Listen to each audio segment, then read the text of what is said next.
प्रणाम साथियों, जय जय श्री राधे। स्वागत है आपका ज्ञान की ओर में। आज हम बात करने वाले हैं श्रीमद् भागवत के द्वितीय स्कंद के तृतीय अध्याय की, यानी दूसरे स्कंद के तीसरे अध्याय की। आइए प्रवेश करते हैं इसी अध्याय में। इस अध्याय में राजा परीक्षित को श्री शुकदेव जी बताते हैं कि कामनाओं के अनुसार किस व्यक्ति को किन देवताओं की उपासना करनी चाहिए और भगवत प्राप्ति के लिए भगवत भक्ति की प्राप्ति किस प्रकार से होती है। श्री शुकदेव जी राजा परीक्षित को बताते हैं कि तुमने मुझसे जो प्रश्न किया था कि बुद्धिमान व्यक्ति को मरते समय क्या करना चाहिए, उसका उत्तर मैंने आपको दे दिया है।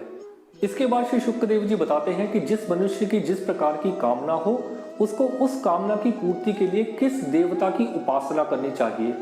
तो श्री शुकदेव जी बताते हैं कि जो ब्रह्म तेज का इच्छुक हो वह बृहस्पति की, जिसे इंद्रियों की विशेष शक्ति की कामना हो वह इंद्र की, और जिसे संतान की लालसा हो वह प्रजापतियों की उपासना करे। जिसे धन चाहिए वह माया देवी की, जिसे तेज चाहिए वह अग्नि की, जिसे धन चाहिए वह वसुओं की, और जिस प्रभावशाली पुरुष को वीरता की चाहत हो उसे रुद्रों की उपासना करनी चाहिए। जिसे बहुत अन्न प्राप्त करने की इच्छा हो वह अदिति का, जिसे स्वर्ग की कामना हो वह अदिति के पुत्रों का, जिसे राज्य की अभिलाषा हो वह विश्व देवों का, और जो प्रजा को अपने अनुकूल बनाने की इच्छा रखता हो उसे साध्य देवताओं का आराधन करना चाहिए। आयु की इच्छा से अश्विनी कुमारों का, पुष्टि की इच्छा से पृथ्वी का, और प्रतिष्ठा की चाह हो तो लोक माता पृथ्वी और ध्याव अर्थात आकाश का सेवन करना चाहिए। सौंदर्य की चाह से गंधर्वों की, पत्नी की प्राप्ति के लिए उर्वशी अप्सरा की, और सबका स्वामी बनने के लिए ब्रह्मा की आराधना करनी चाहिए। जिसे यश की इच्छा हो वह यज्ञ पुरुष की, जिसे खजाने की लालसा हो वह वरुण की, और विद्या प्राप्ति करने की आकांक्षा हो तो भगवान शंकर की उपासना करनी चाहिए। पति पत्नी में परस्पर प्रेम बनाए रखने के लिए पार्वती जी की उपासना करनी चाहिए। धर्म उपार्जन करने के लिए विष्णु भगवान की, वंश परंपरा की रक्षा के लिए पितरों की, बाधाओं से बचने के लिए यक्षों की, और बलवान होने के लिए मरुदगणों की आराधना करनी चाहिए।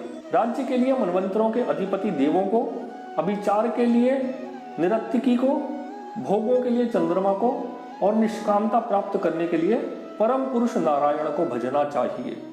और जो बुद्धिमान पुरुष है वह चाहे निष्काम हो, चाहे कामना से युक्त हो, या मोक्ष को चाहता हो, तो उसे तीव्र भक्ति योग के द्वारा केवल पुरुषोत्तम भगवान की ही आराधना करनी चाहिए। ऐसा श्री शुकदेव जी राजा परीक्षित को बताते हैं। इसके बाद श्री शुकदेव जी बताते हैं कि जितने भी उपासक हैं उनका सबसे बड़ा हित इसी में है कि वे भगवान के प्रेमी भक्तों का संग करके भगवान में अविचल प्रेम प्राप्त कर ले।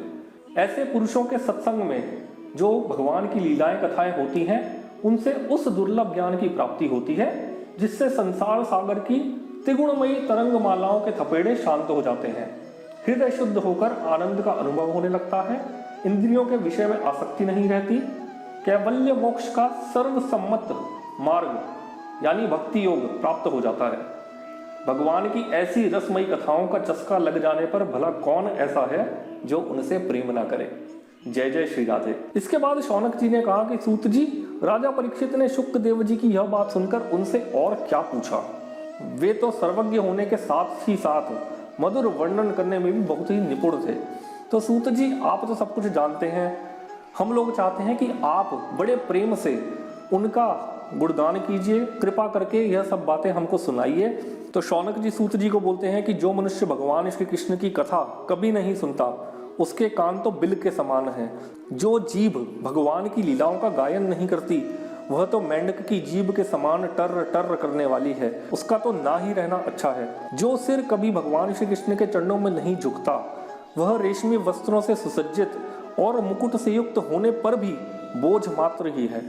इतना कुछ कहने के बाद शौनकादि ऋषि शौनक जी श्री सूत जी से बोलते हैं कि आप हमें और भी आगे बताइए कि राजा परीक्षित और श्री शुकदेव जी का जो संवाद हुआ उसके बारे में हम और विस्तार से सुनना चाहते हैं, वो आप हमें बताइए। यहाँ पर द्वितीय स्कंद का तृतीय अध्याय समाप्त होता है साथियों। जय जय श्री राधे।